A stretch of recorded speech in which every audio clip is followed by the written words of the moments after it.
மலையாள நடிகையான மாளவிகா மோகனன் தமிழில் பேட்ட, மாறன், மாஸ்டர், தங்கலான் ஆகிய படங்களில் நடித்தார். தற்போது தெலுங்கில் ராஜா சாப் எனும் படத்தில் பிரபாஸ் உடன் இணைந்து நடித்து வருகிறார். மாளவிகா மோகனன் சமீபத்தில் அளித்த பேட்டியில், நான் தெலுங்கில் வெளிவந்த பாகுபலி படத்தின் பெரிய ரசிகை. இதனால் எனக்கு பிரபாஸ் உடன் இணைந்து நடிக்க வேண்டும் எனும் ஆசை இருந்தது. அந்த சமயத்தில் சலார் படத்தில் பிரபாஸ் உடன் இணைந்து நடிக்கும் வாய்ப்பை பிரசாந்த் நீல் ஏற்படுத்தி தந்தார்.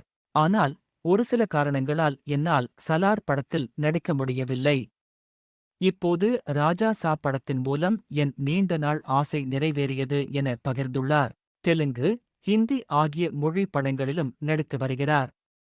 தற்போது தெலுங்கில் ராஜா சாப் எனும் படத்தில் பிரபாஸ் உடன் இணைந்து நடித்து வருகிறார்.